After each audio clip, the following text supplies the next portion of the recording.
All right, welcome into Surviving Paradise, the podcast that takes a sometimes serious, oftentimes humorous look at the claim of Jehovah's Witnesses that they are living in a modern day spiritual paradise. I am your host, Stacy Bauman, former elder, ministerial servant, sometimes pioneer, but most importantly, a kid raised in Jehovah's Witnesses in the 1970s and 1980s. And I want to warn anyone that may be stumbling on this little podcast that we try to have some fun here while healing.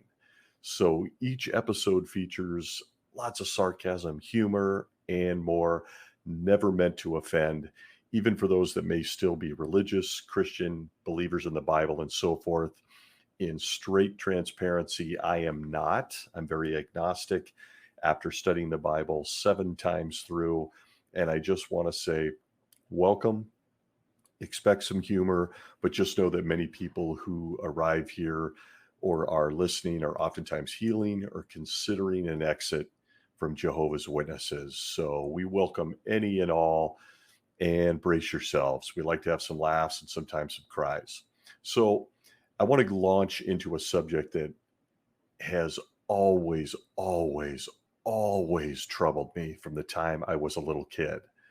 But for any awesome listeners out there, I really got to thinking as I put together some material for this that while I'm not predetermining this will happen, I suspect, knowing me and my makeup, it might happen. There might be some swearing in this episode. So I just want to warn those that may be offended by that it's never meant to be gratuitous. It really is just part of my personality. And I just personally think there's always a good time and place for a good cuss word.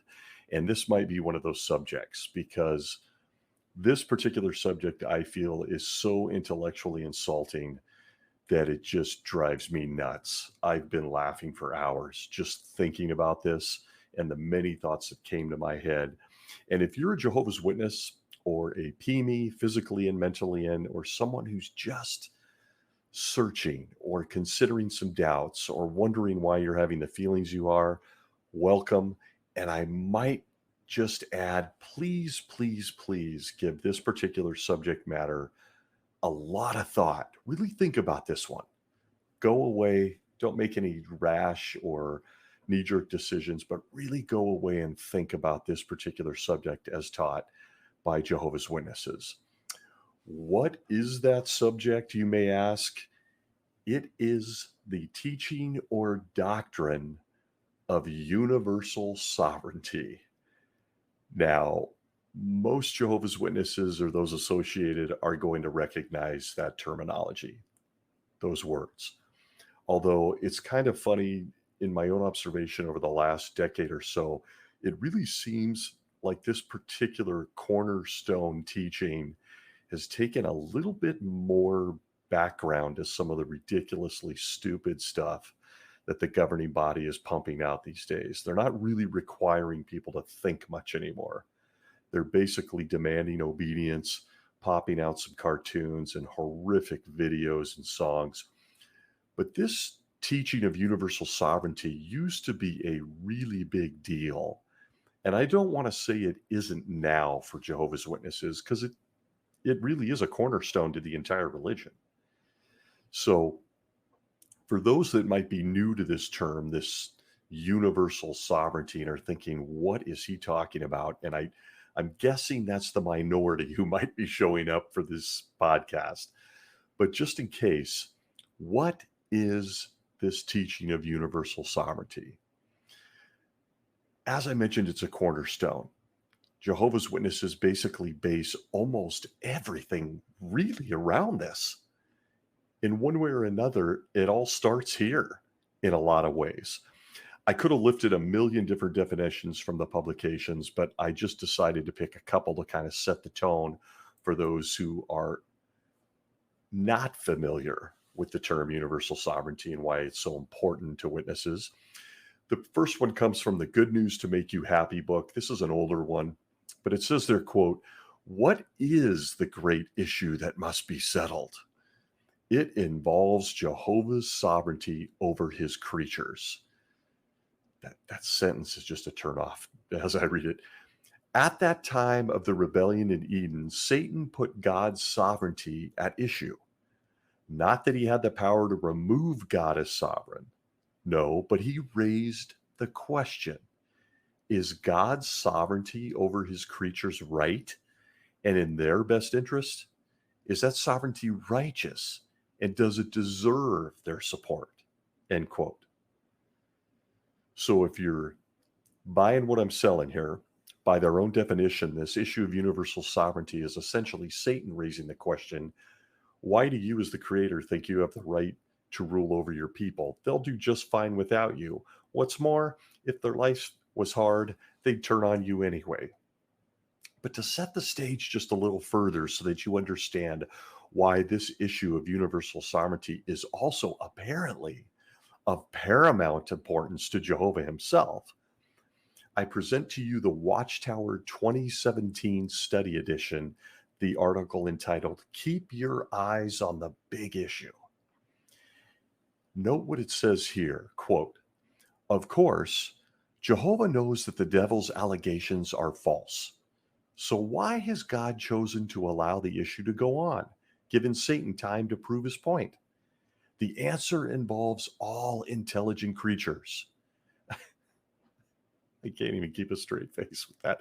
After all, the first human couple rejected Jehovah's rulership, and so have many others since then. This could lead some to wonder whether there might be validity to the devil's claim. Note this sentence: as long as the question remains unsettled in the minds of humans or angels, discord among nations, races, tribes, families, and individuals will exist. But after Jehovah's sovereignty is vindicated, all will submit everlastingly to his righteous rule. Universal peace will be restored. End quote. Okay. What in the world is he reading from? Those are straight from Watchtower literature. But if you're keeping score at home, let me try to simplify this doctrine of universal sovereignty for you. And we're going to go deeper on it. Jehovah's Witnesses claim that Satan challenged Jehovah in front of the universe, that he didn't have the right to rule mankind, and they'd be better off making their own decisions. Jehovah was apparently worried what everyone would think of him, and has allowed what witnesses believe is about 6,000 years of human history to unfold, so Satan and mankind could prove if this claim was true or not. If you're thinking to yourself right about here, I had no idea the Almighty Creator had such self-esteem issues, you would not be alone. Jehovah is apparently, as you just noted, highly concerned that everyone and everything that he's ever created would question his character, and he simply could not have that. His name is paramount. His name, his reputation is the most important thing going in the universe today. And here's the thing. Here's two inescapable facts, inescapable, from the pages of Jehovah's Witnesses literature in the Watchtower and publications beyond that, as well as in their entire belief system around it. Two inescapable facts. One, we're all in on this issue. Everybody's involved in this one. Two, apparently Jehovah has some real issues as the creator and the father of all mankind and the spirit realm. And it starts with how he apparently has no idea how to deal with a bully. Because this story truly encapsulates the fact that we're all going through a living hell on this planet, shortened lifespans, no khakis in a paradise earth, because a bully poked Jehovah in the chest and said, "Yeah, I think me and these guys can do it better than you." And this is how Jehovah has reacted. So let's simplify this. I got a G on illustrations in the old Theocratic Ministry School. Very, very proud of that to this day. So I got to put that to work, right? I've got to put all those skills, all those years in the Theo school to work. But listen, what I'm about to go off on, in all seriousness, could be fairly triggering. It's upsetting. And I don't do that by design or to sensationalize or because I get a kick out of that. I do it to show the depth, the absurdity, and how really ugly this teaching of universal sovereignty that Jehovah's Witnesses espouse truly is.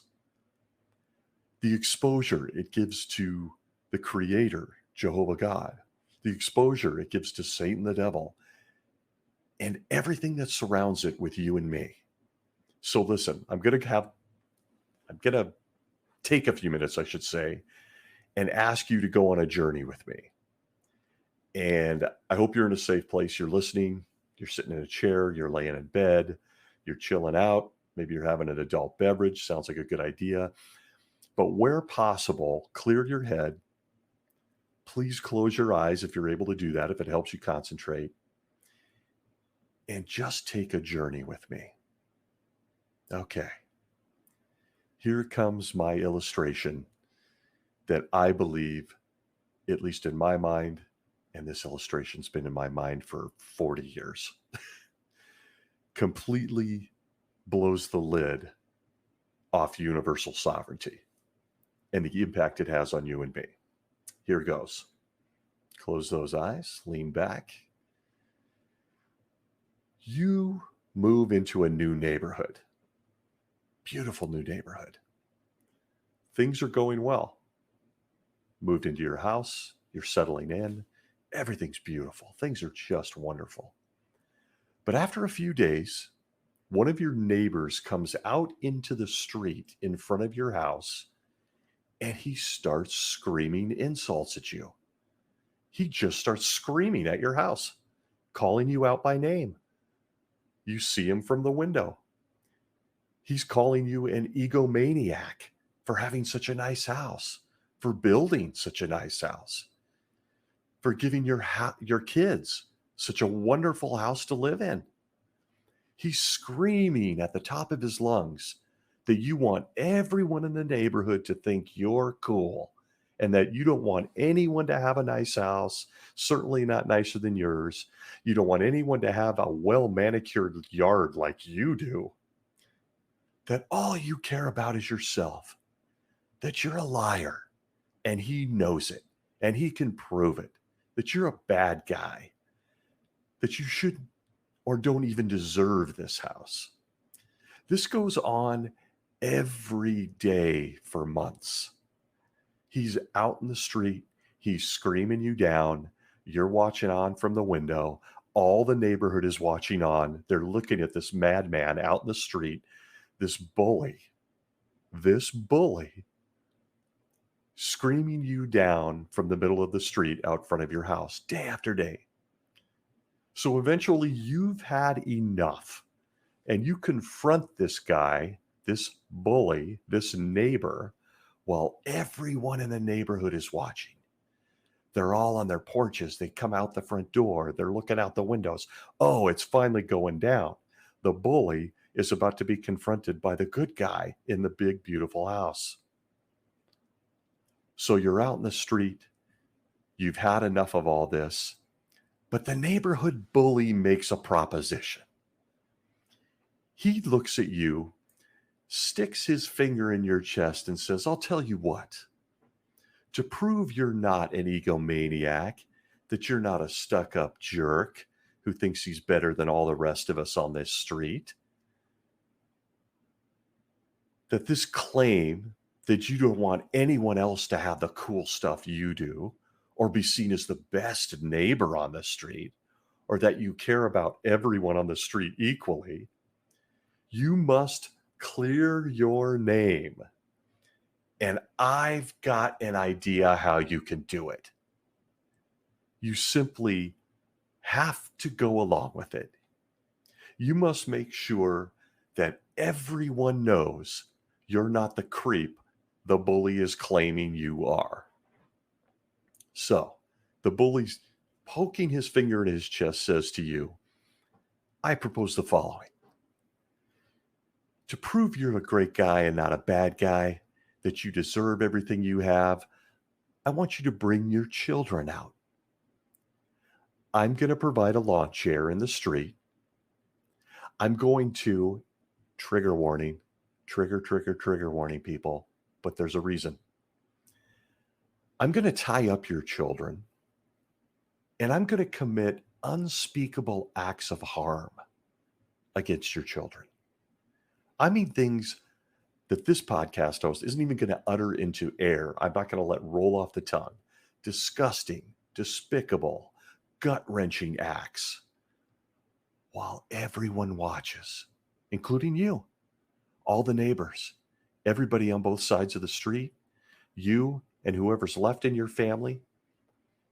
This is going to go on with this child tied up in the chair in the middle of the street with the whole neighborhood watching.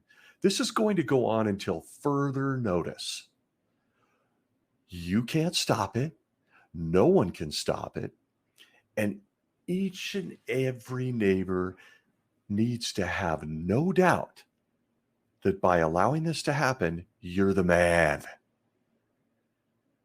This must continue until every single person in our neighborhood knows you're the best guy ever. You are the man. So if you're following, as the man of this beautiful house who has every right to it, you of course agree to the terms. Makes sense, right? You agree to the terms to bring your child out, have them sit in a chair, and have unbelievable, heinous, gross, I won't even say it, things happen to this kid while everybody watches on. Because you need to be very, very sure that your name is cleared with the neighbors, that you answer the neighborhood bully on his terms. On his terms. You need to be crystal clear that your name is more important in this neighborhood than anything.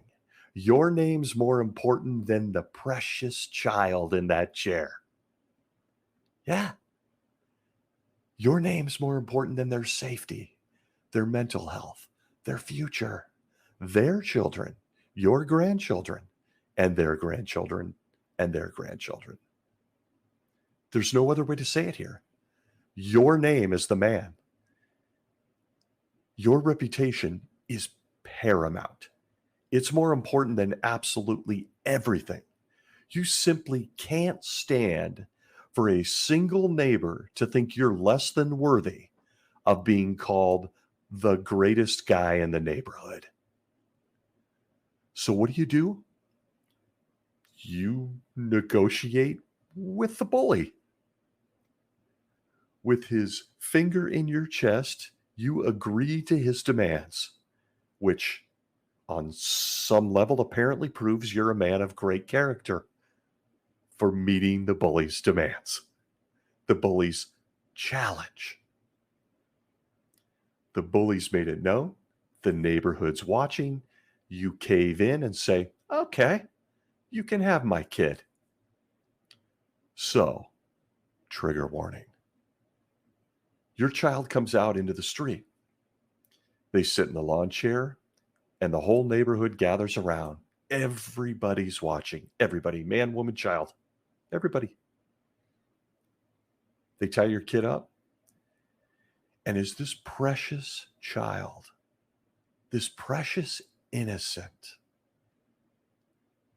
albeit imperfect, but innocent, pure, beautiful child, trigger warning for me.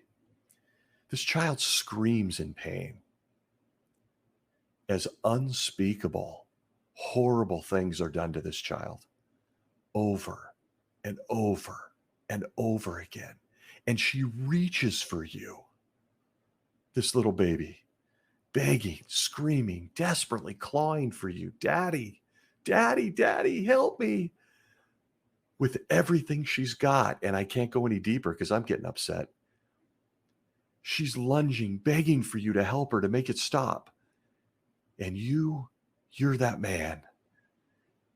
You just watch. Every few minutes, you remind her from your front row seat that your name is very important in this neighborhood.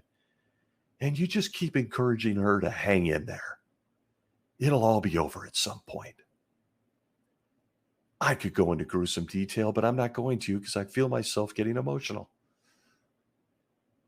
But that little baby begs you as their father to please save them, to help them, to not let this happen. And you just watch as the bully unleashes hell on your child. How's your stomach feel right now? There's a reason I'm doing this, and it's disturbing.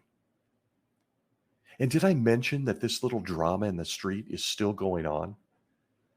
Because when the first child finally succumbs to death in this horrific scene, you, the man sitting in the chair watching from your front lawn, you agree to give the bully neighbor your next child. Because, there's still some neighbors watching on that might doubt you really are a good guy. So, continues. And then the next child, and the next child. And it's still going on in the street at the time of this podcast recording. As one child succumbs to the torture and pain, he hands the bully his next child and says, "Go ahead, keep going. Go ahead, bully. Keep going with my kids." I'm guessing right about now, somebody may have turned this off. Somebody may be angry with me. Somebody may be very upset. I know I'm upset. Not going to lie. How absurd is this? How sick do you feel at the mere thought of such a scene? So let's call universal sovereignty what it truly is. We are supposed to believe, and Jehovah's Witnesses are required to believe, that Jehovah can't handle a bully. He's borderline afraid of a bully. He's afraid of how everyone is watching him handle the bully. That the creator of the universe has issues with being called out by anyone. And let's be honest here on this issue of universal sovereignty. Jehovah has always had problems with bullies. I mean, let's call it what it is. He's never been able to deal with bullies. He let Abraham's wives bully. He let the Egyptians bully his people. He let the Babylonians bully his people. King David bullied people, including women. The Romans bullied people. The Jews bullied his son. All from his book, not mine.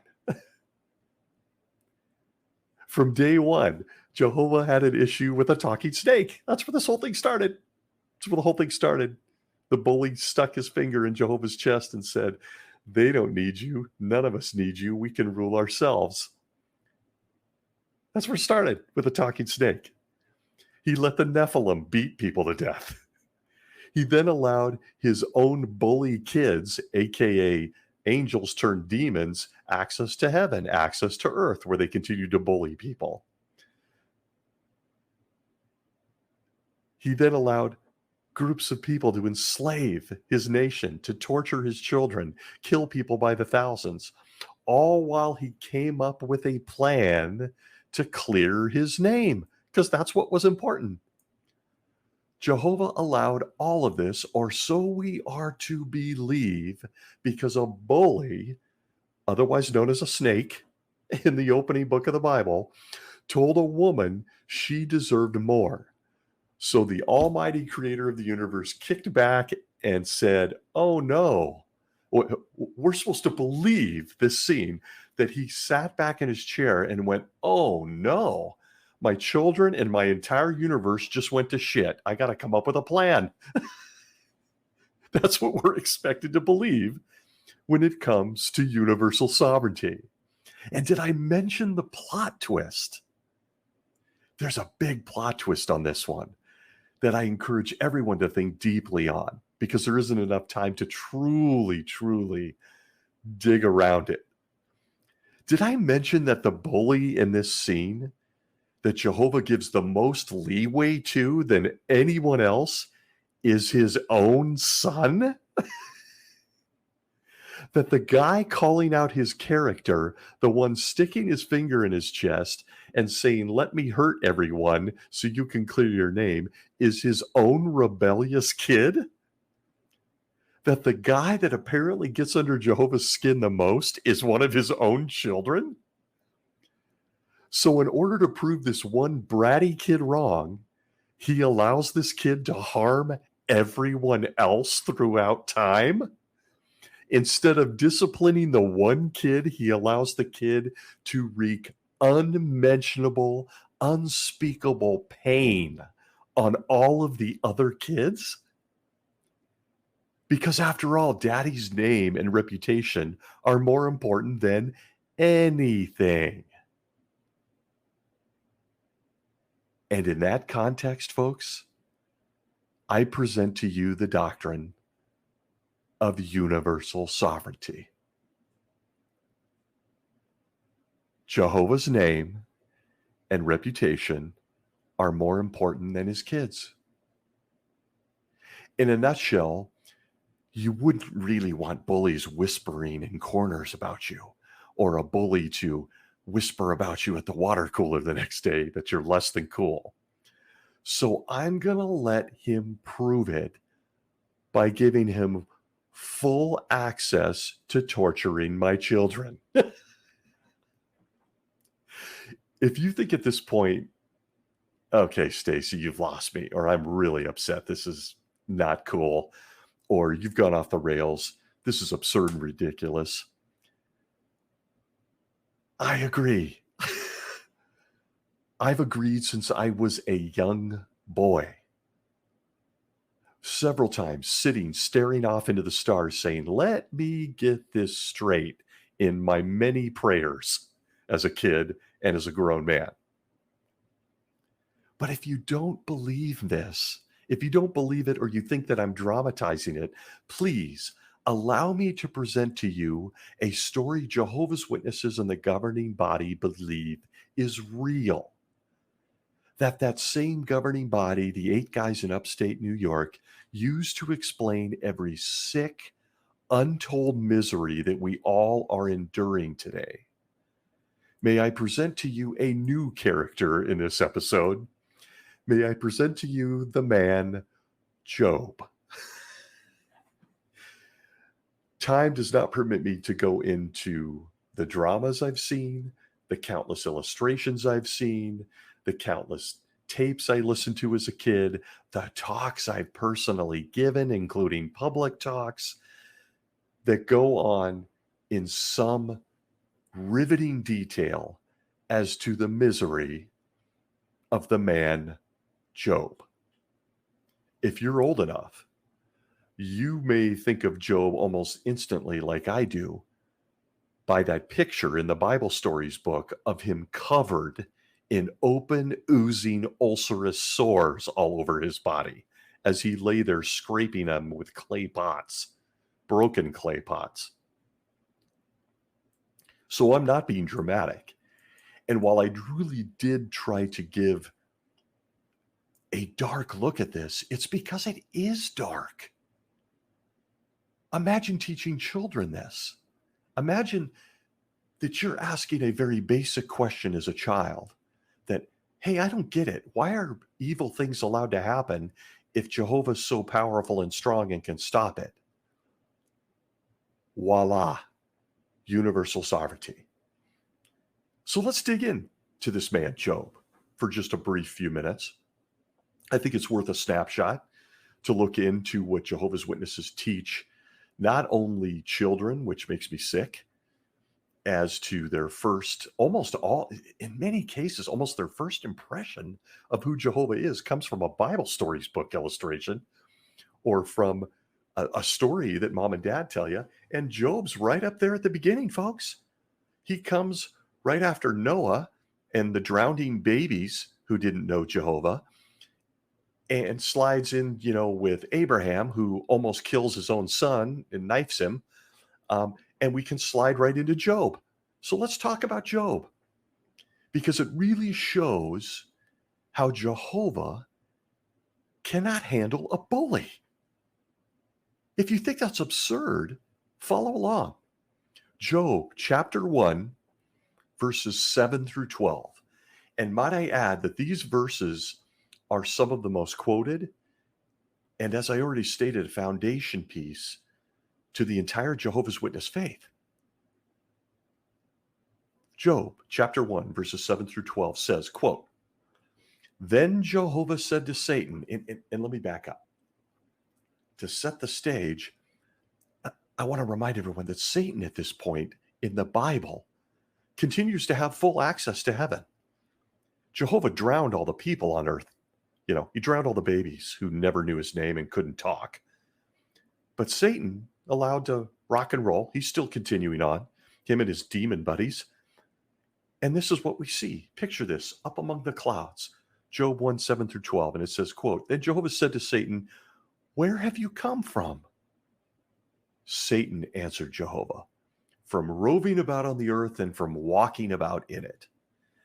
And Jehovah said to Satan, 'Have you taken note of my servant Job? There is no one like him on the earth. He's an upright man of integrity, fearing God and shunning what is bad.' At that, Satan answered Jehovah, 'Is it for nothing that Job has feared God? Have you not put a protective hedge around him and his house and everything he has? You have blessed the work of his hands, and his livestock is spread out in the land.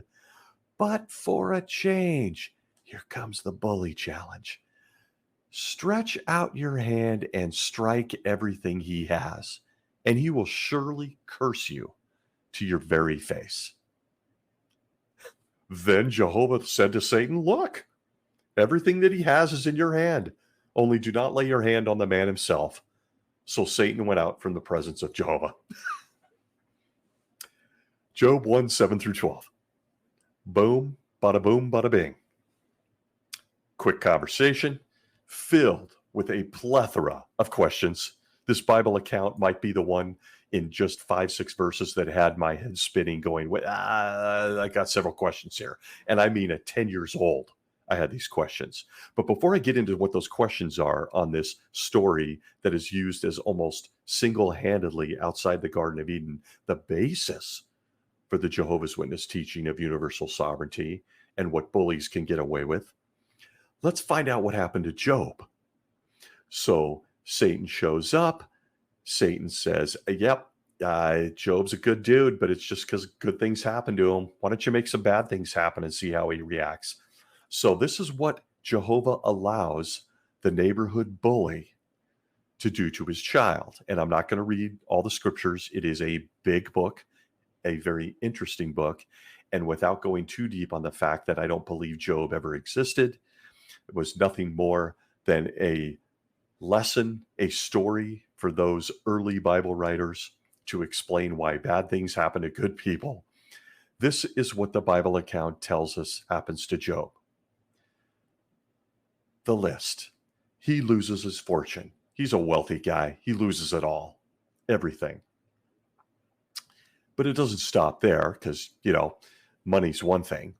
But as the account continues, his servants are all burnt alive, as well as his livestock. They go up in a fiery flame ball. Everybody's dead. I want to remind you, the servants didn't know anything about any of this, but they got to be burned to death. But if you think it stops there, imagine how heinous it gets when the account tells us that all of Job's kids get killed by a windstorm. Apparently, a tornado whips through, or a hurricane crushes the house down on all of Job's kids. Jehovah's initial reaction is no, or late reaction, I should say, is don't sweat it. I'm going to give you more kids. The ones you lost, those precious, unique souls on the face of this planet, witnesses believe will be resurrected in the paradise earth, get a pair of khakis and a fruit basket.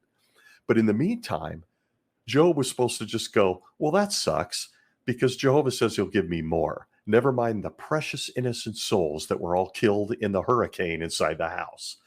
What? But that just keeps going. Job is struck with disease, and I mentioned the weeping sores all over his body from head to toe, oozing ulcerated sores in the hot climate of the Middle East. But it gets good. His relationship takes a tank.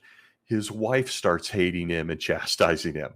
Then 3 of his best friends come by and tell him what a loser he is for several days. It just keeps going on from there. There are several other issues I've had with the story of Job, doctrine, since I was a kid. Incidentally, I think this is the one area that shows the power of cognitive dissonance, because this story and this doctrine of universal sovereignty literally gave me headaches. And I'm not even exaggerating, trying to figure out how it made a bit of sense. Nonetheless, cognitive dissonance is strong, people, and I still got baptized and became an elder. But as you look at this account, and as I said, is this even the definition of fun? I don't know. It's the definition of sarcasm, maybe. There's several real doozies in this story. For one, I was always struck by how much of it really wasn't much of a conversation for Jehovah to give his kid up to the neighborhood bully. Like, wait a minute. Jehovah just gave up Job? Like, no big deal. Second, Jehovah doesn't know where Satan's been. He's asking him, where do you come from? And Satan's like, I was down on earth. Now I'm back in heaven. So many things I could unpack there that make zero sense. But Jehovah apparently needs to ask. Maybe it was rhetorical. I'm sure I'll get those comments. But third, did you notice in this biblical account that Satan never even mentions Job? It's Jehovah that mentions Job. And he serves him up on a platter. Now, you might say, well, he already saw that Satan observed him. So what? It's his child, a precious, righteous, wonderful child. And he serves him up to Satan. Satan never says, I've been watching Job down there on earth. No, look at the verse. Jehovah says it. Have you been watching Job? Well, I hadn't, but I am gonna now. It's insane. It's literally insane. But the fourth point that is inescapable in this story, and with this teaching of universal sovereignty, is that Jehovah has issues, people. Jehovah can't handle a bully. He simply can't handle him. He can't handle bullies. A bully says, I was down there doing this. Well, let me give you a kid to abuse. Okay, that might prove the point. See neighborhood bully yelling in the street, I'll hand you my kid to torture and maim them while I watch. It staggers the human mind. It staggers any sense of intellectual thought process, critical thinking. But it doesn't even stop there. In this teaching of universal sovereignty, there are so many things that become apparent about Jehovah's own character that are deeply, deeply disturbing. They're disturbing. For one, Jehovah's parenting skills apparently aren't very good. They're not stellar. His plan is to send his favorite kid to fix this mess and help billions of people that are doomed to die that never did anything wrong. That never did anything. And don't give me the story on Jesus or the ransom right here, because no one comes up with a plan when someone you love is in harm's way. They don't go back to the drawing board. They react. And after all, aren't we made in his image according to the Bible? Yet any imperfect man or woman would never dream of allowing harm to their children due to a bully. A bully. A guy talking trash. Literally talking trash. Taunting you.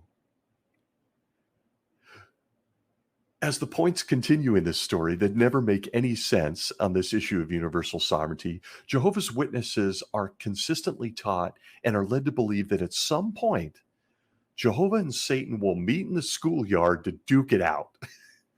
In the meantime, it's your honor to suffer, be tortured, maimed, get sick, get old, die, suffer countless misery, depression, and pain in reference to those that you love. It is an honor to do that as we wait for Jehovah to get around to dealing with the bully.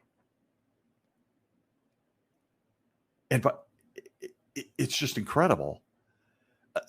The great irony here is that those not wanting to follow Jehovah and be honored to suffer for his name are doomed to a fireball anyway. It's truly incredible. It insults your intelligence at levels it's hard to even comprehend. And let me ask you this on this issue of universal sovereignty. Now, again, if you're a witness listening, a PME, or someone doubting, or you're just a thinking person with an interest in this subject and what Jehovah's Witnesses believe, I ask you this if you're a witness. If this is really all about one angel or one human being doubting Jehovah's right to rule us, his sovereignty, and you're one of those angels who's been around since, I don't know, the beginning of time where you witness creation, you're one of those perfect genderless angels who's seen it all, who sees Jehovah's face in the heavenly realm. Are you more likely to question whether Jehovah's hiding something, that Satan might be right? Or as a perfect angel, are you thinking, why the hell a God of love who created man in his image is allowing one bad angel, the bully, commit atrocities against his precious innocent children while he kicks back passively and watches and orders you, the group of angels, to also do nothing? We're all just sitting here watching. We're part of those in the neighborhood with the kid in the lawn chair in the street. Think about that.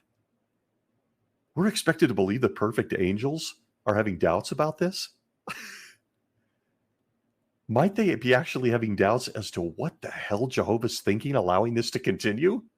I'm pretty sure if an imperfect schmo like me can think that, a perfect angel, whether they exist or not is irrelevant, could have a similar thought. Furthermore, Jehovah goes on to say right after the talking snake, the bully, puts his finger in his chest and claims that he doesn't have the right to rule all of us. He goes on to say very early, let's say 3 chapters into the Bible, at Genesis 3:15, that no matter what, Jehovah was going to win anyway. He was already claiming he was going to win. So why exactly are we doing this again? Despite his promise not to interfere with his kids, their decisions, or anything else, he's interfered many times. The flood, the Tower of Babel, Cain, Adam and Eve, Abraham, Noah, Moses, all kinds of interfering, all kinds. And he already said the game is rigged at Genesis 3:15. So the bully's challenge, the illustration of the kid in the street, of yelling at the man in his house, is already rigged in God's favor. And he states it from the beginning. And on top of that, he interferes anyway, all the time. If you don't believe that, take a look at the whole teaching of Jesus' ransom. Why is there a need for a ransom if the fight with the bully is ongoing? Think about it. Jehovah provides a ransom right in the middle of his fight with the bully, further proving that the entire challenge is rigged, that it can only be won by him anyway, as he mentions 3 chapters into the Bible in Genesis 3:15. And if that is truly the case, then what is the whole purpose of this challenge? Because all humanity, all angels, Satan, his angels, all of us people, everybody with a brain can see that one of the contestants is rigging the challenge. I present to you universal sovereignty in a nutshell. But I just can't leave out one of my favorites on this subject. And this is truly one of my favorites. It literally, I just start reaching for Tylenol when I think about this. Aside from everything I've already mentioned, the challenge is rigged. Jehovah said it was rigged at Genesis 3:15. He proves it's rigged by providing a ransom halfway through it because, Armageddon hasn't happened yet. He's really concerned with his name and that everybody gets a clue as to what this bully is claiming. But here's one of my favorites. And we read it at the outset of this thing. Oh my God. I wish I could remember the age. I don't know if it was 9, 10, 11, 12, right in there. Here was the thought that entered my mind from the dark chambers of Stacy's mind. It's almost a weekly occurrence on this podcast. I present to you this. It's estimated that around 385,000 babies are born each day around the world. If you're a big math whiz, that's about 140 million people a year are born.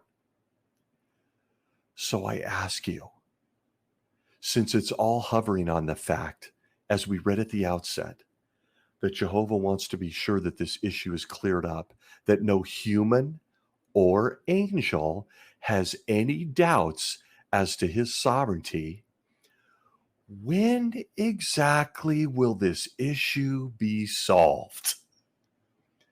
When will be the exact moment not one person, not one angel has any doubts of Jehovah's sovereignty? There are hundreds of thousands of different personalities born every damn day. So from the it's all important department, people, this is never going to end. The challenge from the bully that Jehovah didn't just snuff out, but agreed to participate in, has led to untold, uncontrollable pain, misery, and death to his precious children on this planet.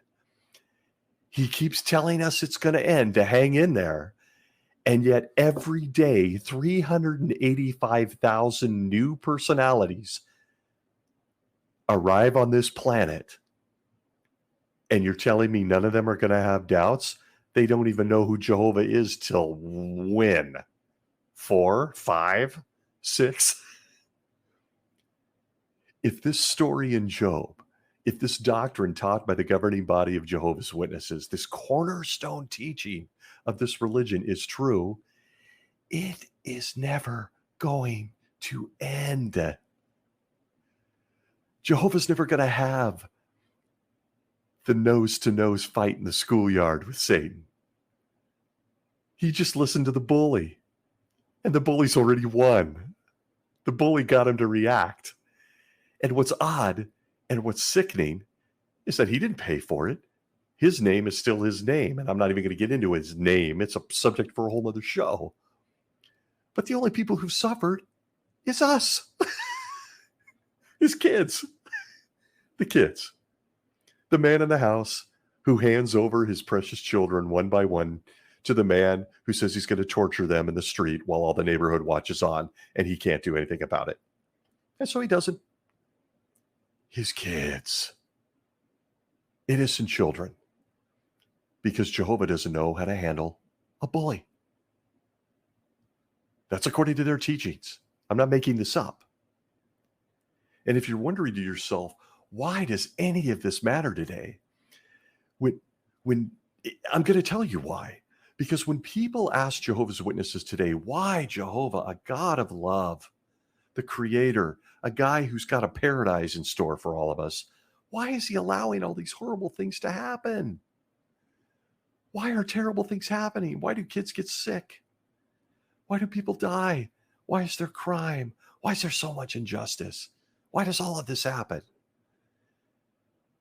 Each and every single solitary Jehovah's Witness led by the governing body points to this: universal sovereignty, otherwise known as the day Jehovah caved to a bully. This is the single most powerful doctrine to control Jehovah's Witnesses, to get them to do all the things they want them to do. All they have to do is toss around that Jehovah's name is on the line.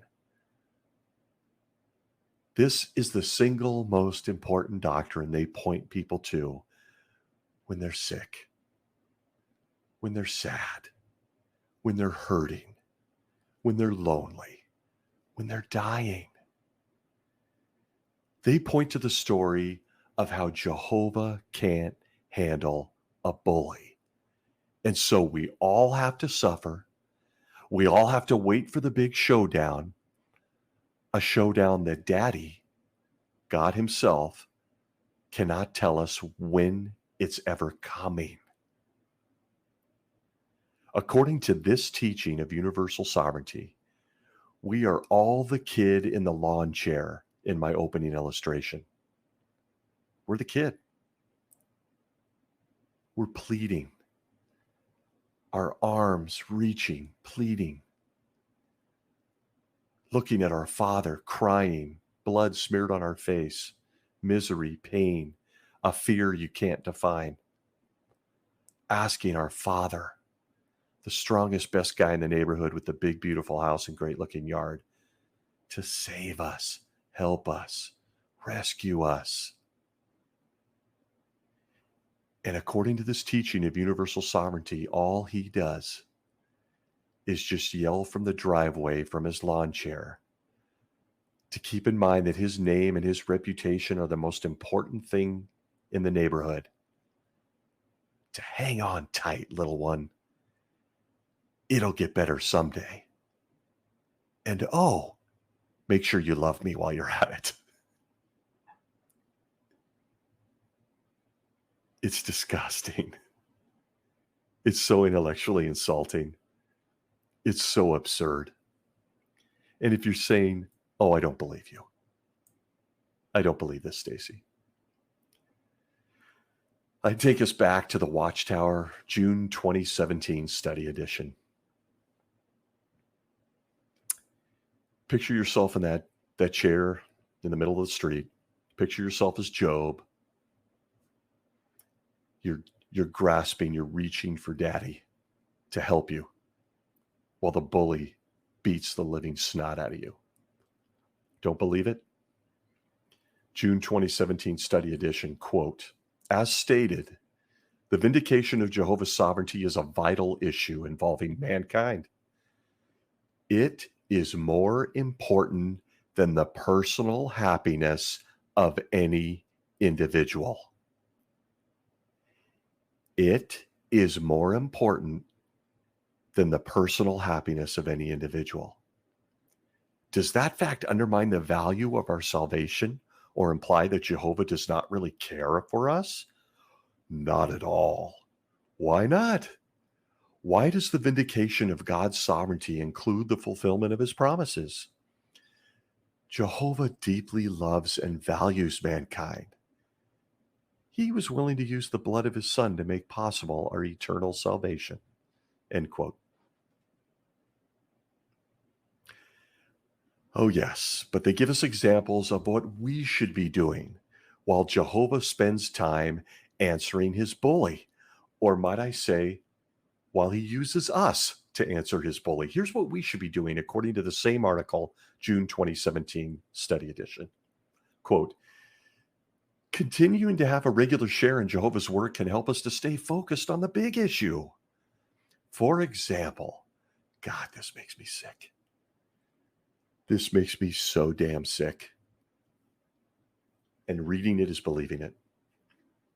Back to the paragraph. Quote, for example, a witness named Renee suffered a stroke and struggled with chronic pain and cancer. While being treated at medical facilities, she witnessed to hospital staff, patients, and visitors.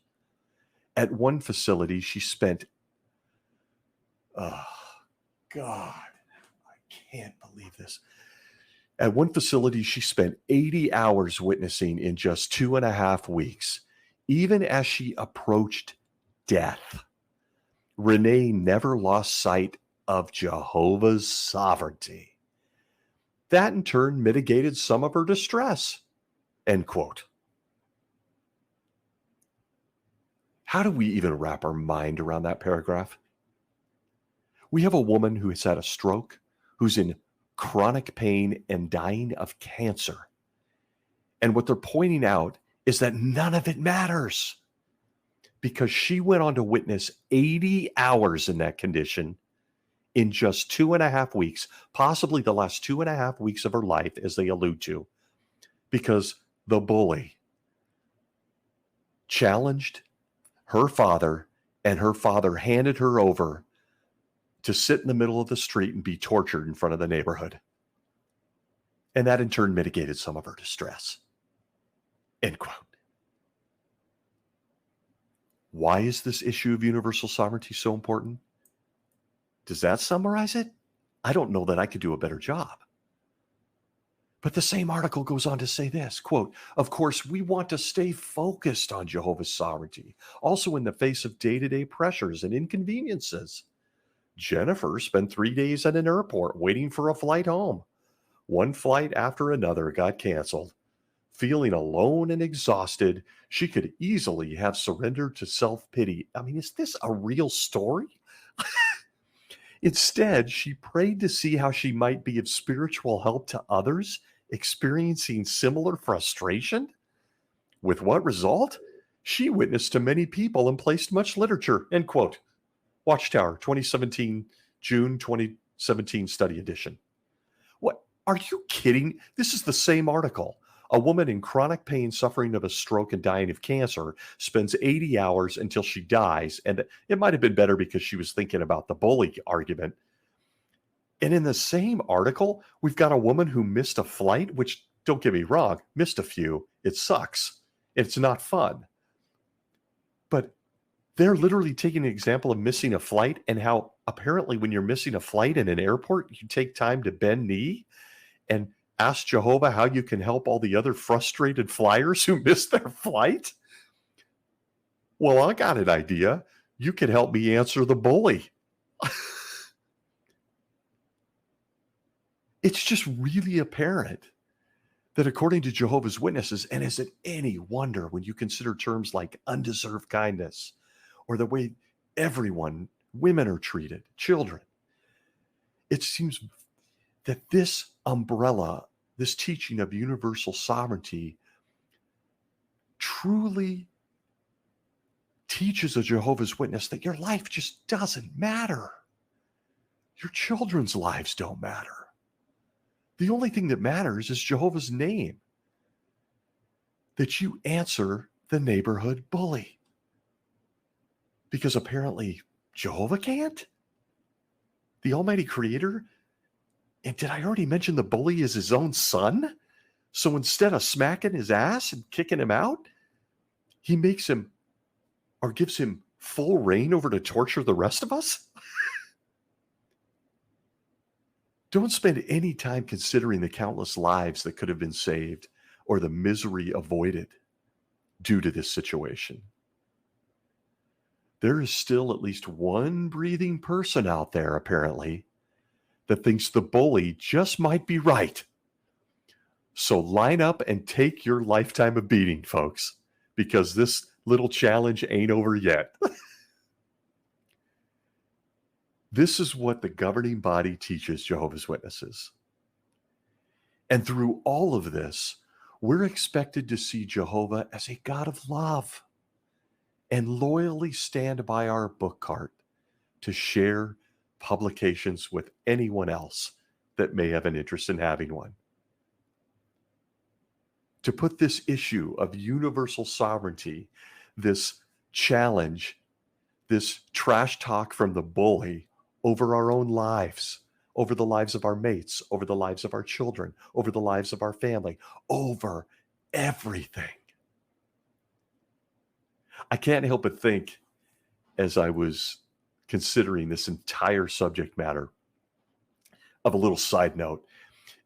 It's issues like universal sovereignty and the way the poor innocent Jehovah's Witnesses in this organization are taught this garbage, and almost always from a young age. But it couldn't help me. I couldn't help but think.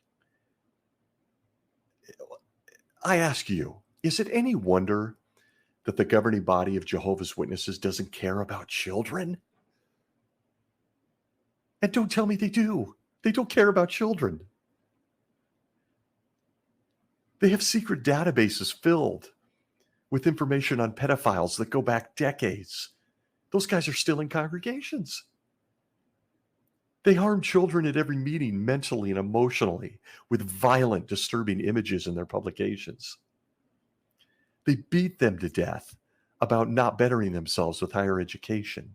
They isolate them from their peers at school. They teach them they're not worthy, that they need the organization to be saved. They keep them uneducated and depressed. Is it any wonder that the governing body of Jehovah's Witnesses acts this way towards children? They have learned from the best.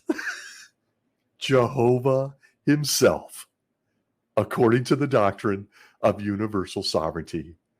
Jehovah doesn't stand up to bullies or anyone that harms his children. He, in fact, volunteers them to be beat up by the bully. So there you have it. A sometimes intense last hour, I shall say here. The Jehovah's Witness teaching on universal sovereignty and the gross intellectual dishonesty and insults that come with it. But if you're asking me, hey, Stacy, I'm still a little fuzzy on this. This teaching of universal sovereignty, what can I take away from this? Here's what you can take away from it. Jehovah caves to bullies. That's it. If in fact any of this is true, as taught by the governing body and the modern day teaching to Jehovah's Witnesses on sovereignty, Jehovah caves to bullies. That's it. He caves. And he doesn't care who gets hurt in the meantime. Oh, sure, there's promises. I'll make it all better in the future. I'll make it all better. When will that be? Not sure. There's, almost 400,000 new personalities on this earth every day. So if one of them doubts, we got to keep this rolling. If one or two doubt, got to keep it rolling. If one of my angels is up here, never mind that he saw me create the earth, or he saw me put man together, or rip a rib out of Adam and make a woman, or never mind all that. If there's an angel that goes, maybe Jehovah's hiding something. Maybe we should just rule ourselves. If there's just one, this will continue on into infinitum. There's no end date. And it's all because Jehovah caves to bullies. A bully that's his own kid. A bully that he created. And we get to pay for it. But in conclusion on this episode, let me ask you something. And I'd love to hear and see people's comments. You can tell I was a little more serious and intense on this because it's really pisses me off, to be honest. As an imperfect human being, man or woman, how do you personally deal with a bully? How do you deal with it? I know how I've dealt with bullies my entire life. I, I'm not going to sit here and lie to you folks and say that I was always a peacemaker.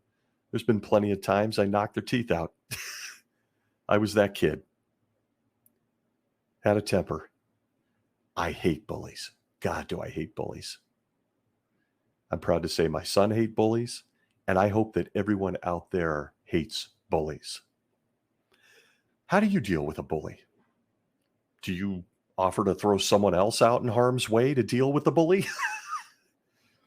Because we're expected to believe that the Almighty does just that. That's what he does. That's what he does. So, how do you deal with a bully? How does this issue of universal sovereignty make you feel if you're one of Jehovah's Witnesses? And let me ask you this in absolute closing. When you consider this issue of universal sovereignty, when you're looking at the characters involved, Satan the devil, the challenger, versus Jehovah God, the all-powerful creator that actually made the challenger, I ask you this: who is the real bully? Thanks for joining me this week. I appreciate you listening in. I appreciate all the feedback, the wonderful comments. I hope that if you're listening for the first time, there was something in here you can use. My end goal is always, always to help other people or to give them something to think about. I want to say I appreciate all of you, whether you're on YouTube, all the major podcast hosts are on social media following this podcast. Thanks once again. I will see you next week. Go therefore and be well. We'll see you soon.